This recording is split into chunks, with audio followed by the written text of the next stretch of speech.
ಚಂದ್ರ, ಇವಾಗ ಹೇಳಿ, ನೀವು ಪ್ರೇಯರ್ ಹೇಳಿ.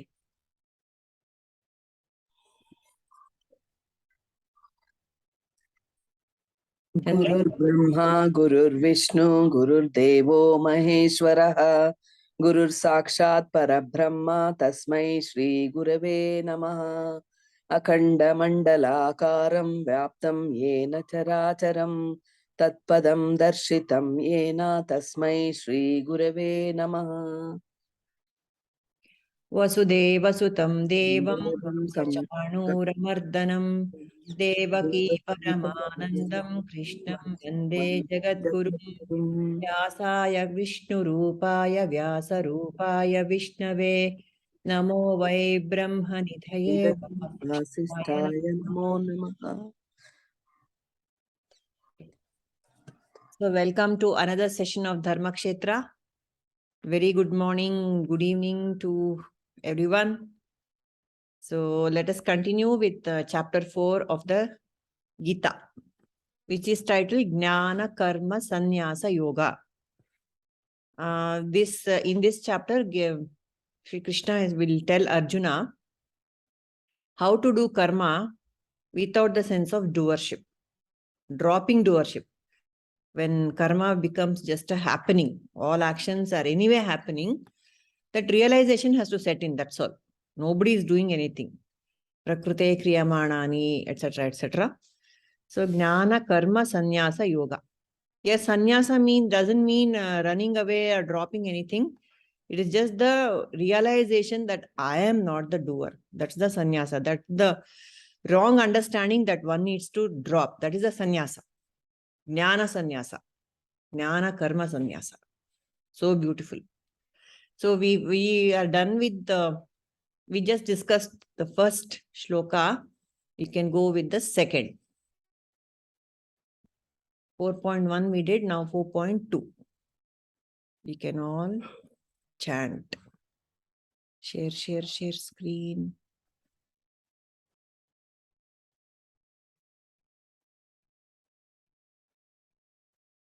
Okay. Evam parampara praptam imam rajarshayo viduhu sakale neha mahata yogo nashtah parantapa. Want to chant? Evam parampara praptam imam rajashayo viduhu sakale neha mahata yogo nashtha parantapa. Okay.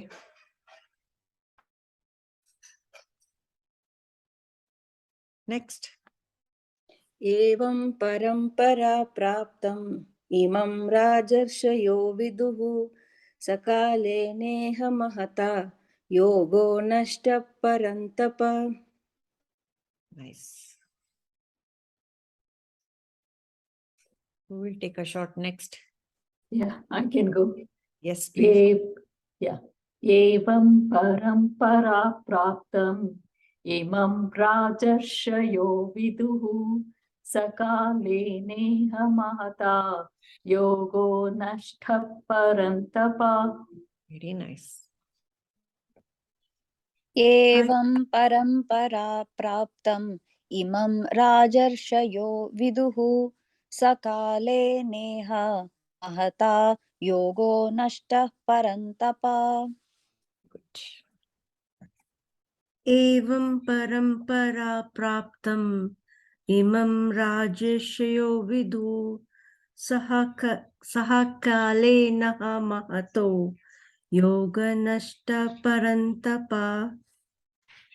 Nice. Kamala? Yeah. Evam parampara praptam imam rajarshayo viduhu sakale neha mahata yogo nashtah parantapa. Yes. Evam parampara praptam imam rajarshayo viduhu sakale neha mahata योगो नष्टा परन्तप. Sneha? एवं परम्परा प्राप्तम् इमं राजर्षयो विदुः सकाले नेह महता योगो नष्टः परन्तप. Shweta? एवं परम्परा प्राप्तम् इमं राजर्षयो विदु सकालेन महता योग नष्टा परन्तप. Okay. Somebody has raised a hand. I'm not able to see. एवं परम्परा प्राप्तम् इमं राजर्षयो विदुः कालेनेह महता योगो नष्टः परन्तप. Very good. So next, Sumati.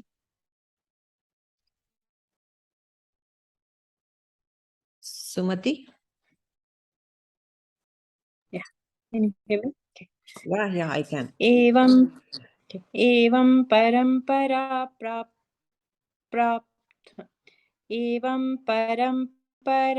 प्राप्तमिमं राजर्षयो विदुः सकाले नेह महता योगो नष्टः परन्तप. Very good. Nirmala, Padmaja, I'm not sure she'll be able to chant.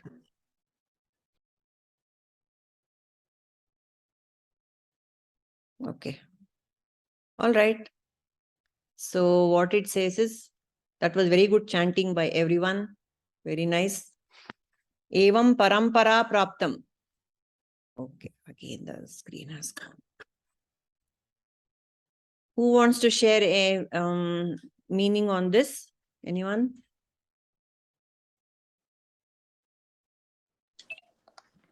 So me and Anu, we were reading about it last week. Yes.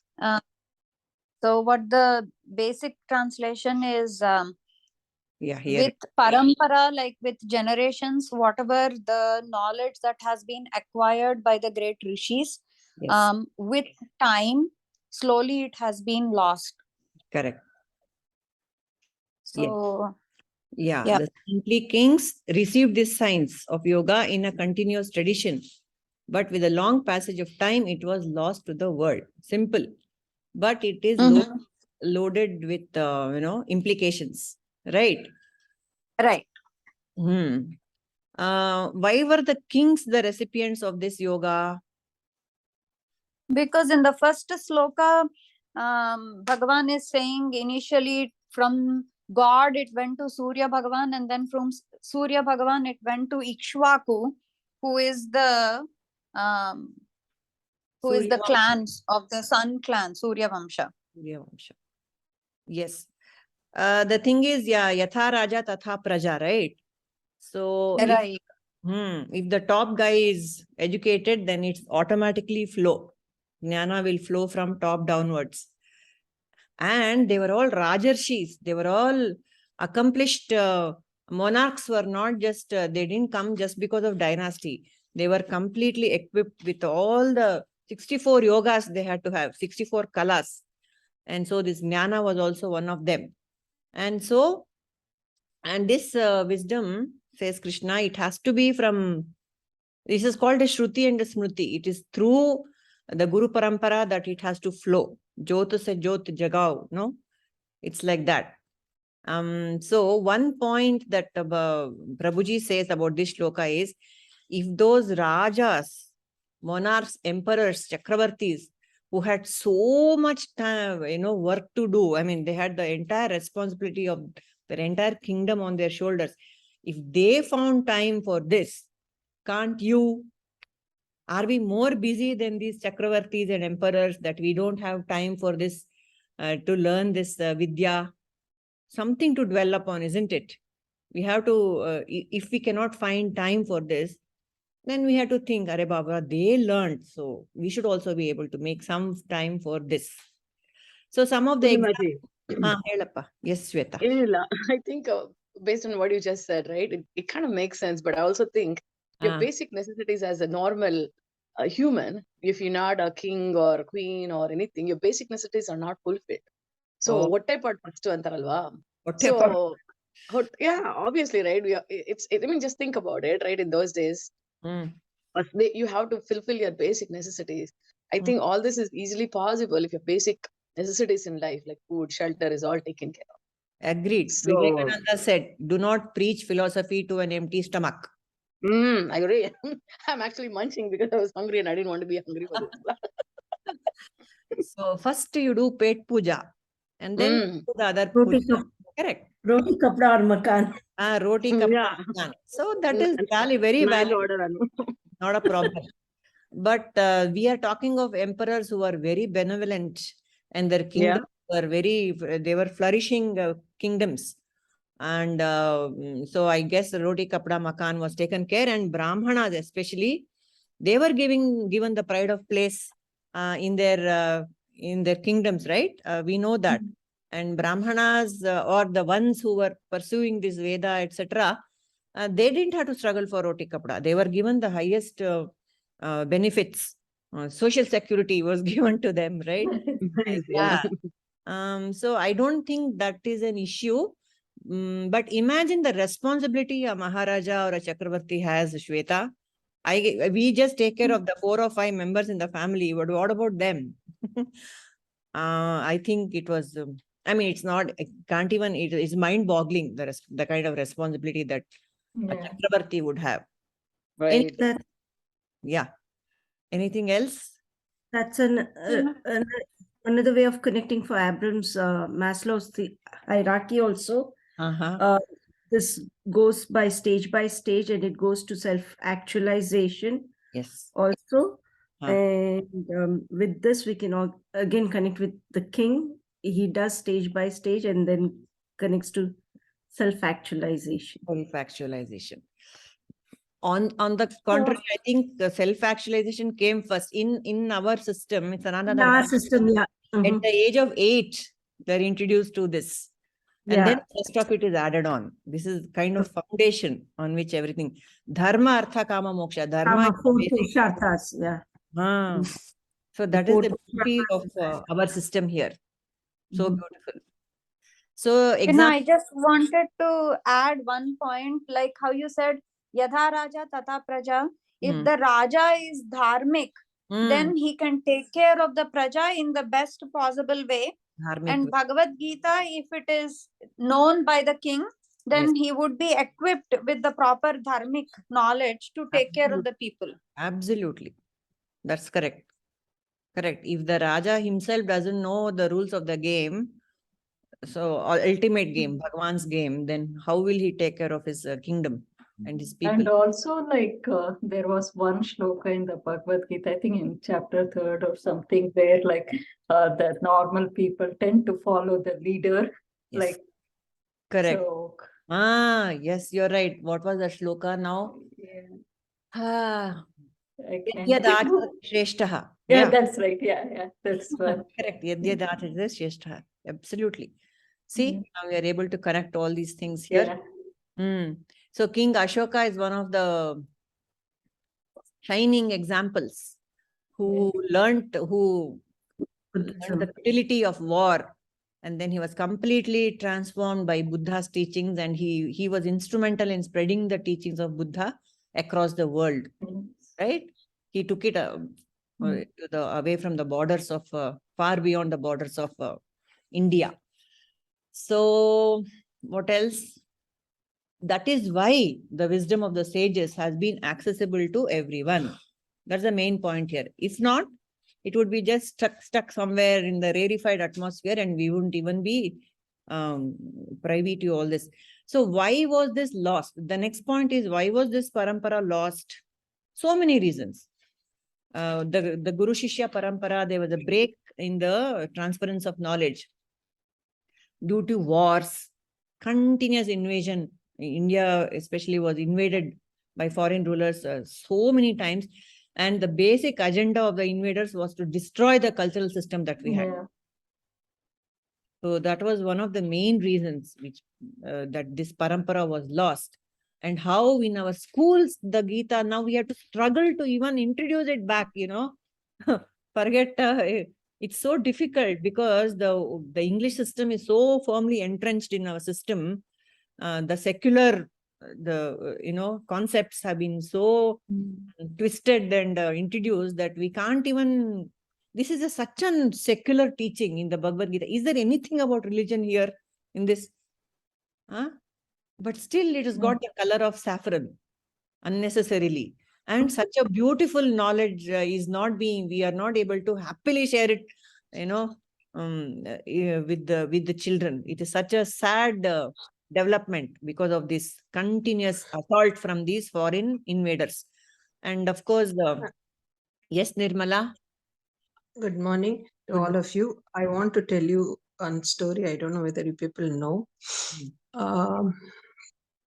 So the British tried their level best to conquer India. But it was first the East India Company, and then, of course, slowly they started dabbling in politics and slowly taking over places. And Queen of England sent Macaulay to find out how to fully take over India. So he studied all the things. And he reported back to the Queen and said, sorry, these people are too deep-rooted in their cultures. You cannot make any difference unless until you can change their system of education. You have to totally re-educate them. He said, I will tell you an example. I was going in my chariot when one of the officers riding in the horse, he saluted me with his hat off.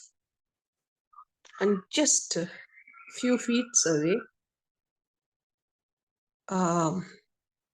he saw a man with tattered clothes walking across. He got down from the horse and with his white dress on the ground, he fell flat. He doesn't know who it is. To that tattered tone. According to him, tattered tone fellow. It was Ramakrishna Paramahansa himself. And the belief, Sashtanga Namaskaram, he has done. So such people, however can you teach them our way of doing things? They are so deep-rooted, nothing you can change. He just gave a report back like this. That is when they decided to completely change the education Strike system. at the roots. Strike at the roots. And then now see, we are not able to pick up anything. They totally destroyed us. No, let us not say totally, because it is still there. It is still running, right? The stream, like Saraswati Gamini, it is there in our genes. Totally in the sense, even though it is there in our genes, thanks to, as Prabhuji always says, Vyasa not only wrote Mahabharata and all that, but the Vyasa Purana made it in such a way that Puranas were taught at home, irrespective of going to stories. You please, all of you, please see Malgudi Days. Beautiful. How the Western culture has infiltrated into our children. It's nicely shown there. Western culture has infiltrated, but like you mentioned, thanks to Vyasa and our storytelling parampara, which is so deep-rooted into our very down to the last, grassroots levels. I want to share here two examples, very recent examples I came across of this, the evidence of our Purana storytelling system. Okay. You all know I have a little baby at home. He is like 10 months old, and there's a nanny who comes to take care of him, Maniamma. Very, very nice, kind, compassionate lady. I mean, we are very lucky to have her to help me take care of the baby. So this guy, this little fellow, doesn't sleep in the nights. In the whole morning, he plays and he has his full quota of sleep, everything he does. But night, he's Yanisha's, we have named him Sayami. He is awake when everyone is asleep. So the poor parents have dark circles thanks to him. And so we were discussing about that, and telling the fellow, you should sleep in the night, man, and all that. So this Maniamma, you know what she said? So perceptive. She said, ಅವನು ಶಿವಂತರ ಎಲ್ಲರೂ ಮಲ್ಕೊಂಡಿದ್ರೆ ಅವ್ನು ನೋಡ್ತಾ ಇರ್ತಾನೆ. She said. She's actually talking about the witness consciousness. If you'd ask me, he's like God. He sees everyone when everyone is sleeping.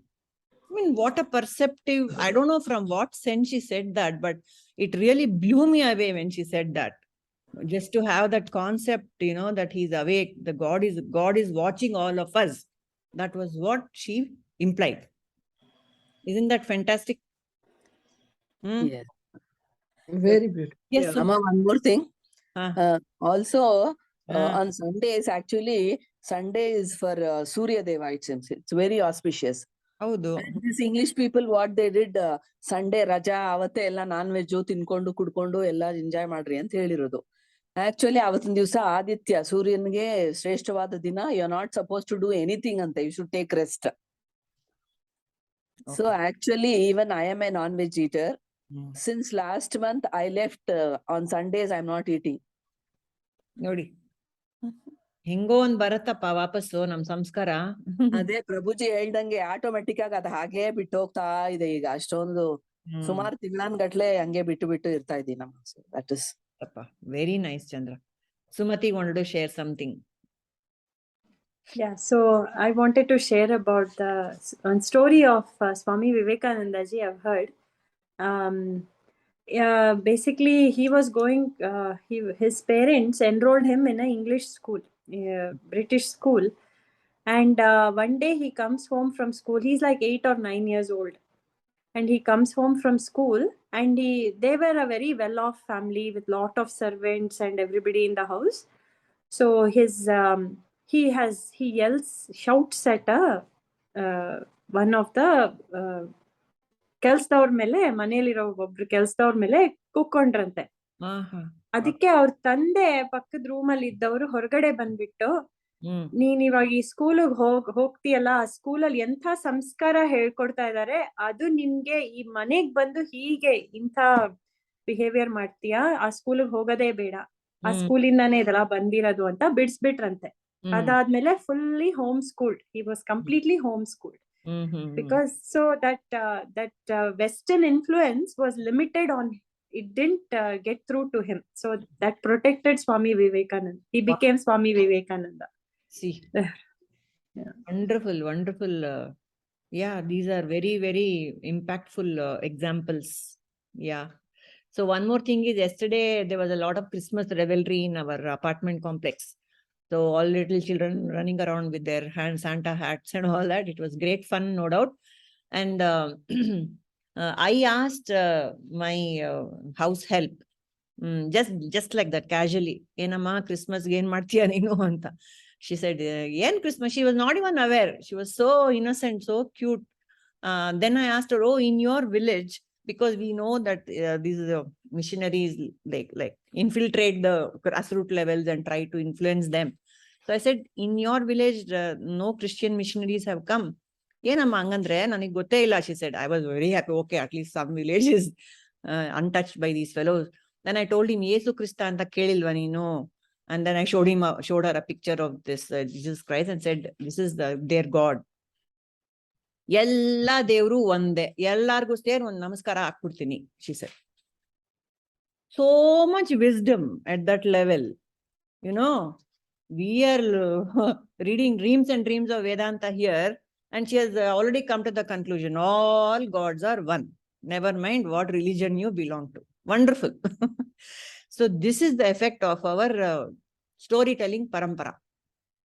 That was the point I wanted to make. Yeah. Okay. Then what else is there in this shloka? Yeah, and this is uttamam. This knowledge is an uttamam. It's a very important knowledge, which is all of us are eligible for it. Vyasa, Krishna also says that it is not meant only for the selected few. Anybody, each and every, the purpose of human life is to acquire this knowledge. That is the thing that Krishna tells us through Arjuna. And then in Vaivashvata Manvantara, which we are going through, 27 times apparently the 4 yugas have rolled. So 27 times. So each yuga is millions of years long. And now 27 times this yuga has rolled, the Kali Yuga has rolled. And so at the end of the 27th Dwapara Yuga, Krishna decides to come as an avatara and give this knowledge again. For the rest of the next, it will continue now. Because of thanks to that Dwapara Yuga, this avatar of Krishna came. Yada yada hi dharmasya. He came and he established this knowledge all over again. Okay. Then I came across a very nice definition of Bhagavan. What is the meaning of the term Bhagavan? Bhaga is the power of attraction. Bhaga is the power of attraction. What is the attraction? Opulence. We will see in the Vibhuti Yoga the opulence of Bhagavan Krishna, the opulence of Bhagavan Ishvara. Opulence, wealth, strength, influence, wisdom, beauty, renunciation, everything is in, that is the Saguna Brahma. That is why he is called Bhagavan. He attracts us with all these qualities. Okay. That was just, by the way, that was... Now we come to the most enchanting 2 shlokas there are in the Gita and very famous. This is not one of, in the selected verses, but we shall chant them anyway. Okay? Purnima ji, is this the same Vidya also? They say Raja Vidya, Raja... No, that's the next chapter. That's a different one? Okay. No, that comes later. 9th chapter, Raja Vidya, Raja Guhya is the 9th chapter, I think. Okay. So we all know this famous shloka, and we cannot escape this chapter without chanting this shloka. So let's... Yeah, tell me. I have a doubt. Yeah. Here it is said that the knowledge is passed to, first God gave to sun god, right? But Krishna is born, sun is already there. He's born after that. And how giving it to... That's what. No, he's this comes next. In Krishna says, I was there before the sun god also, and I'll be there after you also, Arjuna. In the future shlokas, he says, I remember all my births, whereas you don't. So this Krishna is not the BMI Krishna. In this Dwapara Yuga, in front of Arjuna, he is appearing in this shape, name, and form. But it is the consciousness, no. That's what an avatara is. All of us are avatars only of God, isn't it? But in that supreme, all the qualities of that Bhagavan, when it's distilled in that one form, then he becomes a channel to give the, pass on the knowledge. So Krishna is not just Krishna that who is standing in front of Arjuna. He is the same sun god. And who is behind the sun god? The consciousness. It is Krishna only. Krishna consciousness. So the BMI is just a instrument through which this happens. So Rama, Krishna, the Dashavataras, all of them, all of us are avatar of that supreme Narayana, Vishnu Bhagavan. Isn't it? We know the Dashavataras of Vishnu, right? It is the same consciousness who was in Matsya, the same one in Kurma, the Varaha, the Narasimha, the Vamana. Same consciousness is flowing through. It appeared in front of Arjuna as Krishna. Then it will come to us and in between it comes to us in the form of these enlightened masters. The same consciousness. No, Indra? So this knowledge was transferred in the Bhagavad Gita was already given to as a knowledge was already given, right? Maybe not in this specific form, because because the setting is different here. In the middle of a battlefield, there is Arjuna. He uses the names of Arjuna, you, me, Krishna, Bhagavan, everything is there. So, but the knowledge per se, the essence of it is being transferred. Okay. And there is an instance in the Treta Yuga where this knowledge was given. There is also, I will dig that out somewhere. In Treta Yuga also, this knowledge was given in some form to some monarch. But this is what this Veda Vyasa has chosen this particular instance to bring it to the world. Okay. Okay. Yeah. So this is yeah. Sorry, go ahead. No, go ahead. Finish up. ಇಲ್ಲ ಹೇಳು. Tell me. ಇಲ್ಲ ನಾನು interrupt ಮಾಡಕ್ ನೋಡಿಲ್ಲ. ನೀವು ಮುಗಿಸಿ ಆಮೇಲೆ ಹೇಳ್ತೀನಿ. Okay, let's chant these two enchanting shlokas and get the grace of the God, because they are amazing. Yada yada hi dharmasya glanirbhavati bharata abhyuthanam adharmasya tadatmanam srujamyaham paritranaya sadhunam vinashaya cha dushkrutam dharma sansthapanarthaya sambhavami yuge yuge.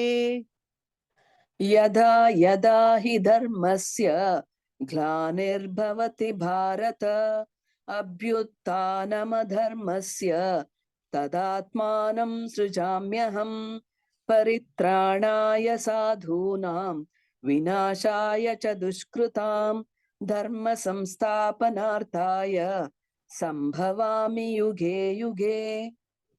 Yes. यदा यदा हि धर्मस्य ग्लानिर्भवति भारत अभ्युत्थानम् अधर्मस्य तदात्मानं सृजाम्यहं परित्राणाय साधूनां विनाशाय च दुष्कृतां धर्म संस्थापनार्थाय संभवामि युगे युगे. Sneha. यदा यदा हि धर्मस्य ग्लानिर्भवति भारत अभ्युत्थानमधर्मस्य तदात्मानं सृजाम्यहं परित्राणाय साधूनां विनाशाय च दुष्कृतां धर्म संस्थापनार्थाय संभवामि युगे युगे. Yes. Sumati.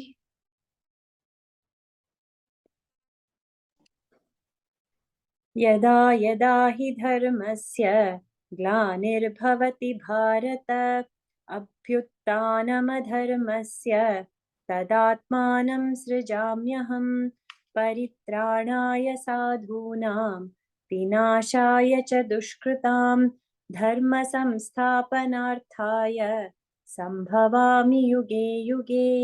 Beautiful. Anu. यदा यदा हि धर्मस्य ग्लानिर्भवति भारत अभ्युत्थानम् अधर्मस्य तदात्मानं सृजाम्यहं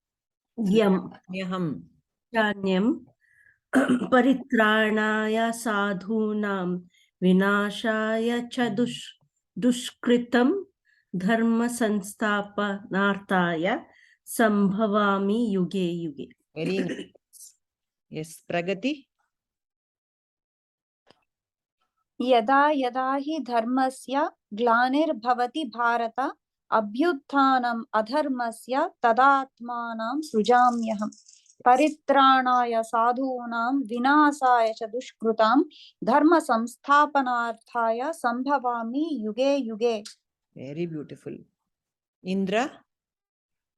यदा यदा हि धर्मस्य ग्लानिर्भवति भारत अभ्युत्थानम् अधर्मस्य तदात्मानं सृजाम्यहं परित्राणाय साधूनां विनाशाय च दुष्कृतां धर्म संस्थापनार्थाय Sambhavami yuge yuge. Suma? Yeah. Yada yada hi dharmasya glanirбhavati bharata abhyuttanamadharmasya tadatmanam srujamyaham paritranaya sadhunam vinashaya cha dushkrutam dharma samsthapanarthaya sambhavami yuge yuge. Beautiful. Shweta? Yada yada hi dharmasya glanirбhavati bharata abhyuttanamadharmasya tadatmanam srujamayam paritranaya sadhunam vinashaya cha dushkrutam dharma samsthapanarthaya sambhavami yuge yuge. Excellent. Vinaya?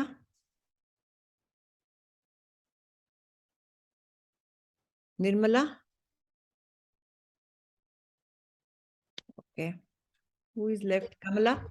Dharmasya glanirбhavati bharata abhyuttanamadharmasya tadatmanam srujamyaham. Paritranaya sadhunam. Vina. Paritranaya sadhunam vinashaya cha dushkrutam dharma samstapakam dharma स्थापनार्थाय sambhavami yuge yuge. Very nice. Kamala? यदा यदा हि धर्मस्य ग्लानिर्भवति भारत अभ्युत्थानमधर्मस्य तदात्मानं सृजाम्यहम् परित्राणाय साधूनां विनाशाय च दुष्कृतां धर्म संस्थापनार्थाय संभवामि युगे युगे. Very beautiful. Done. Nirmala, I don't know if you are able to chant. So we all know the meaning of these wonderful shlokas. So the God says here, whenever there is a decline in dharma, yada hi dharmasya glanir-bhavati. When there is a decline in dharma, O Bharata, abhyuthanam adharmasya tadatmanam srujamyaham. So to destroy adharma, tad atmanam sujamyaham. I am going to manifest myself again and again. Yada yada, whenever. Yada yada hi. So not once or twice. How many times it takes, I am going to come and keep this up. The dharma, I will uphold dharma. And paritranaya sadhunam. To protect the wise and the dharmic. Vinashayata dushkritam. To punish the ones who are adharmic. Dharma samsthapanarthaya. To establish dharma again. Sambhavami yuge yuge. I am going to manifest myself every yuga. So isn't this a most wonderful promise given by Bhagavan and is so reassuring? So no matter how many invaders, no matter how many Britishers or Mughals or whatever, whoever comes to invade, we always have that assurance from Bhagavan. I am always here to keep up, to replenish and refresh this divine knowledge. Most beautiful, most reassuring and elevating thought. And how will Bhagavan come? He will be born. See, the entire creation is his playfield. Bhagavan's playfield is the whole of creation. He can manifest in anything, in anywhere, at any time. He is the Mayadhisha and he is not bound by time, space and causation. Isn't it? That is why he is able to say such things. I will come. Anytime you remember me, I'll come. Wonderful. Anyone wants to share anything about this? Why Nirmala is quiet on this beautiful shloka? Okay. Hello. Yes, please. Paritranaya sadhunam I'll talk. So for the protection of the good, for the destruction of the wicked, and for establishing dharma, I take birth in every age. The Lord himself protects the good and the righteous. By obeying the laws of dharma, man acquires the right of protection by the Lord, whose protecting hand never fails at any time. Thus the Lord's promise to the righteous is the only protection that a good man seeks in his perilous life. He escapes from the bonds of samsara easily. He crosses the ocean of ignorance quickly. He attains freedom. One should understand that there are internal enemies of man in the spiritual path, and these foes in the heart of man are all destroyed by the Lord's grace. So far, those devotees who have faith in the Lord, there is no fear either from the external or internal enemies, whoever they are and whatever power they may wield. Besides protecting the good and the destruction of the wicked is the second O of the Lord. So the spiritual seeker should be careful and vigilant. He should be far away from evil and evil men. He should tread the path of Dharma, for then the Lord is pleased. And when the Lord is pleased, nothing is impossible for them. The third vow of the Lord is establishing Dharma in the world. Dharma is the life breath of the Lord. It is the principle of human existence. It is the sustaining power of the whole universe. Any deviation from the law will immediately bring down the mighty structure of the universe. Hence, the Lord has to manifest himself to save the world from self-destruction by the force of evil. Very good. Yes, beautiful points there. Thank you so much. Sneha's hand is still raised. I guess it's from the previous occasion. So here, let us see the phenomenon of the avatars, because we have come at this point where the avatar is the phenomenon that we can dwell upon, because it is so magnificent, and it's a unique concept of Sanatana Dharma, the avatara. So I had occasion to talk about it in the meditation and study circle. If you will indulge me a bit, I would love to share these insights, because they are very interesting. At least to me, they were. I guess it's going to be interesting for all of us. Just quickly, just 15 minutes. So this was the talk I had given, the mystery and magnificence of avatars. Okay. So I had a lot of things. Why should I believe in the avatara? What have I said here? Theory. Okay. So I said Bhagavad Gita chapter 4 Jnana Yoga. What does Krishna say? He says, because it's the Apta Vakya of the Vedas and Shrutis and Smritis. That is why we believe in the avatara system. Because Krishna himself in chapter 4, this is the first time Krishna is declaring himself as an avatara. Have you noticed that? In the first 2 or 3 chapters, he never spoke about himself. He was speaking on the lines of Jnana Marga. He was saying, you and me are one, both of us are Brahman, everything is Brahman. He was going on the non-dual Vedanta front. Suddenly, in this 4th chapter, he reveals himself as an avatara. So, the Apta Vakya of the Shrutis, of the Vedas and the Smritis, they are the ones, that is why Shraddha is a very important component of when you launch into the study of Vedanta. See, why am I sharing with all of us is, if somebody asks you, some skeptic asks you, why do you believe in the avatara theory? How do you know Krishna is an avatara? We'll be able to answer confidently. Krishna himself has declared in the Bhagavad Gita that he is an avatara. And the basis of our system on Sanatana Dharma is the Shraddha in our Shrutis and Smritis and Vedas. Right? And then Veda Vyasa, of course, has come up with the this knowledge and what or who is an avatara. This is what I wanted to share with everyone. So Maya has 2 products. One is the special manifestations of the divine distilled from Saguna Brahman. We just saw the definition of Bhagavan. So what are the distinct qualities of the divine? Saguna Brahman is distilled into an avatara. And most religions have their own unique personalities. And so he says, Asankheyam.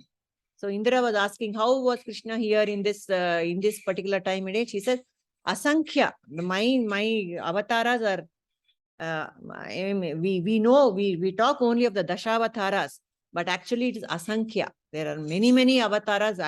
We don't Infinite. Infinite, sorry. Yeah, thank you. I was looking for this word. Infinite number of.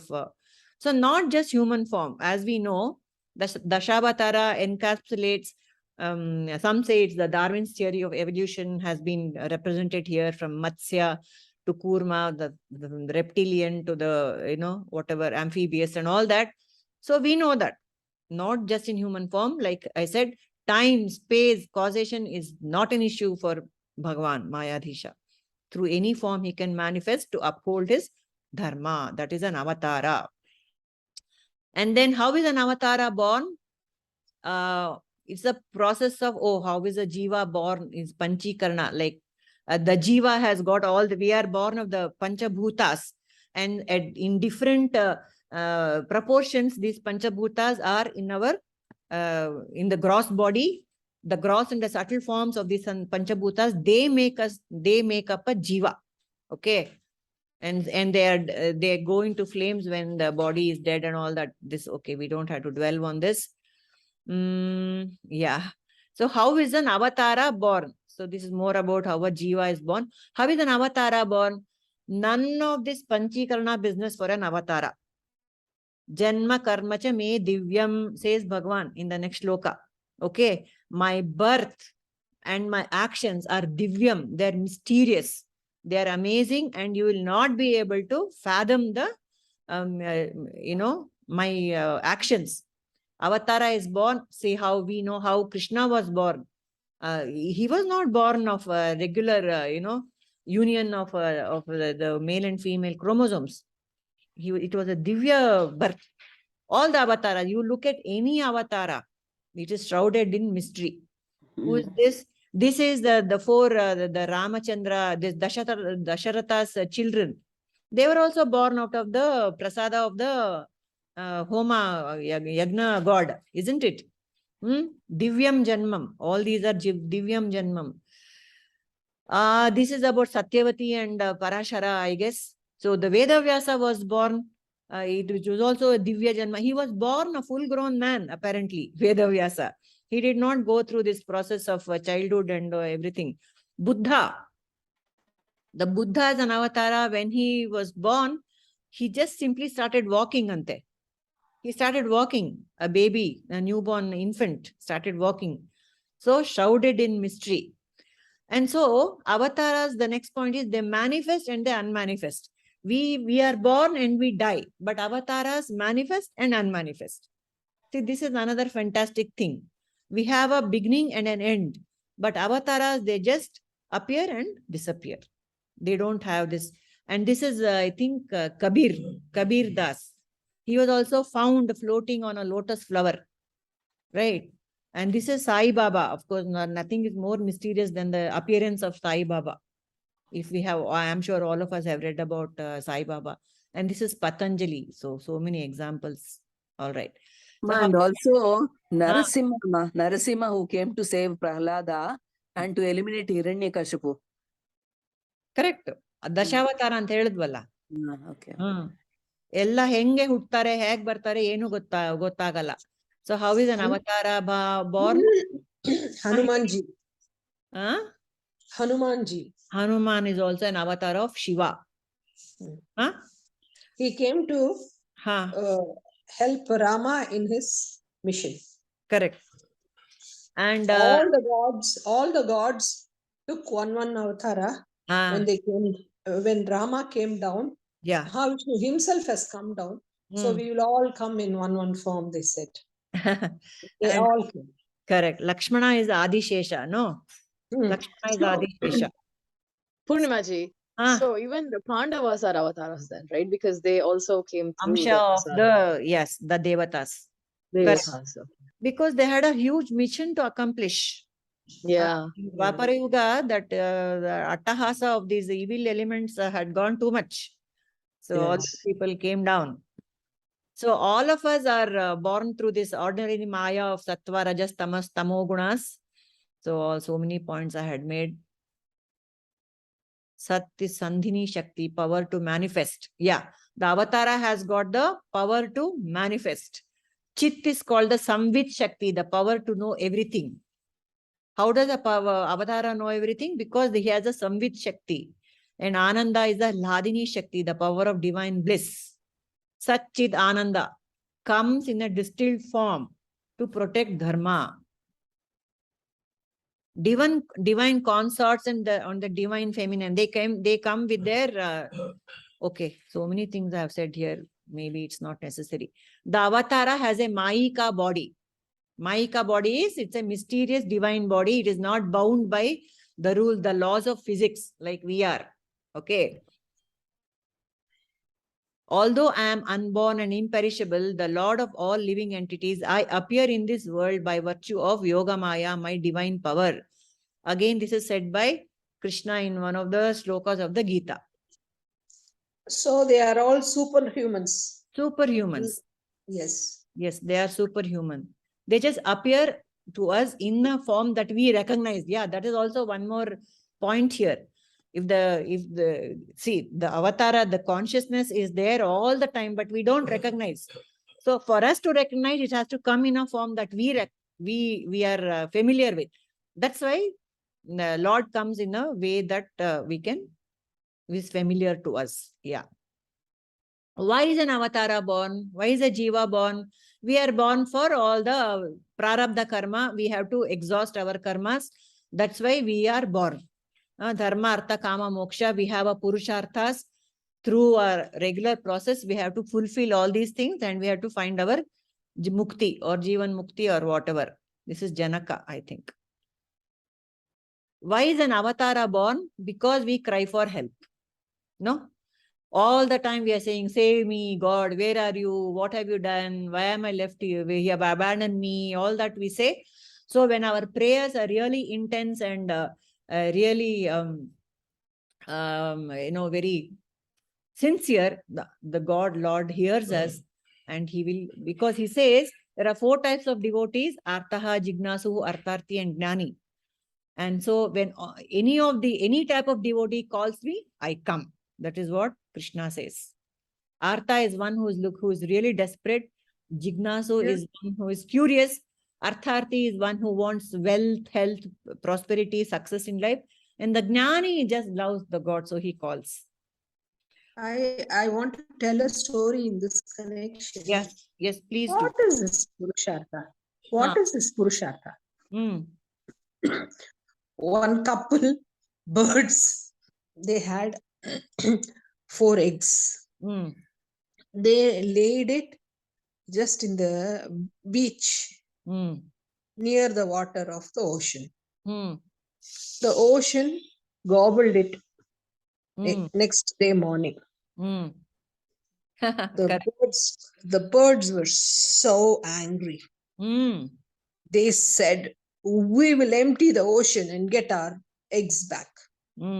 And the whole day, both the birds were picking up water from the ocean and putting it that side, continuously doing. What is this? Birds, they are going to empty the ocean? What foolish? What is this Purushartha you're talking about? But they were very sincere. Yes. And out of the blue comes Narada and asks, what are you doing? See, this ocean is very bad. It gobbled up all our eggs. We are going to empty all the water and get our 4 eggs back. They sincerely told Narada. Then Narada said, how do you think you're going to do it? He said, yeah, we will do it. Their determination was very strong. They are undaunted. So, Narada felt pity for them. And he appreciated the sincerity with which they were doing the job.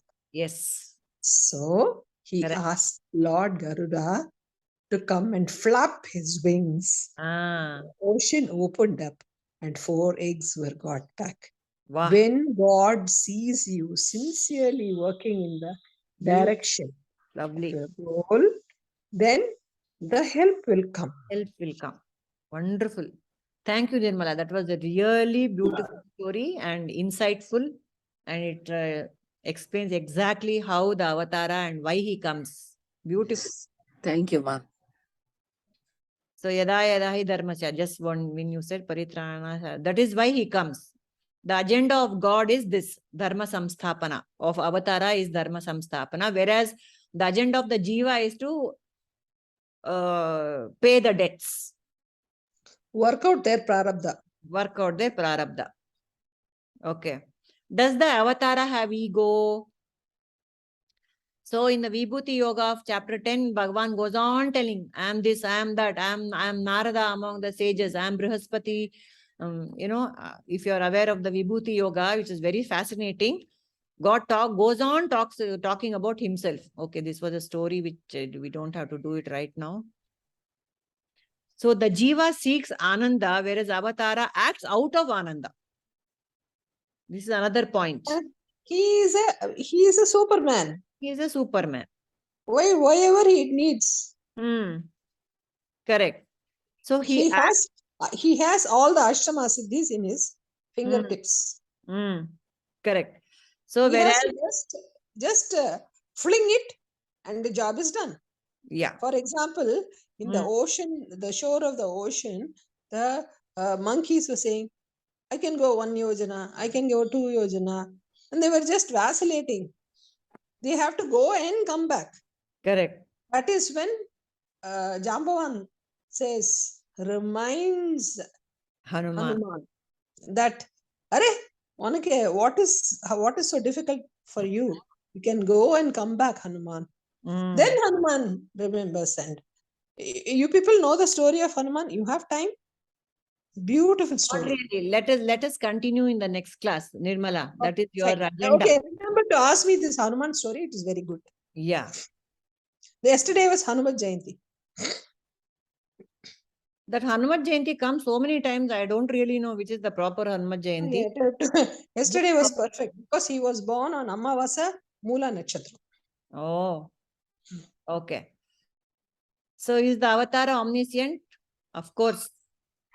The Supreme Lord says, both you and I have had many births. Oh, Arjuna, you have forgotten them, whereas I remember everything. This is all the answer to Indra's original question. Why is Avatara born? To liberate seekers from the cycle of birth and death. Okay. The Vyasa also. Okay, there are many. Okay, I think we can stop this right here. So just wanted to share how the Avatara, the phenomenon of Avatara is mysterious and wonderful. And it is there only for us. We can put ourselves in the category of Jnanis. What do you say? We are neither Artha nor Artharthi nor Jignasu. Neither is merely, there is no mere curiosity here. We are all seekers on the path who are very much interested in the... We are mumukshus. We are mumukshus. Yes. Yes. We are mumukshus. Yeah. So the fire we want to be liberated. We want to be liberated. That is why we are talking on and listening to the glories of Bhagavan through the Bhagavad Gita. The Avatara is omniscient, omnipotent, what is that? Omniscient, omnipotent, and present. Omnipresent. Yes. Yeah. Okay. You can see all these characteristics in Hanuman. Watch out. Correct. He had all those abilities, Anima, Garima. He could change his form at will. He could become heavy. He could become light. He could become small. He could become big. Yeah, wonderful. That's how he went through Surasa's mouth and all that, and conquered and went out. So next week, tell us about Hanuman, the avatar of Shiva's story, Nirmala. Yes. All of us can share stories of the avatars. If there is anything more that we want to know. Okay, we can stop for the day. Anything else, people?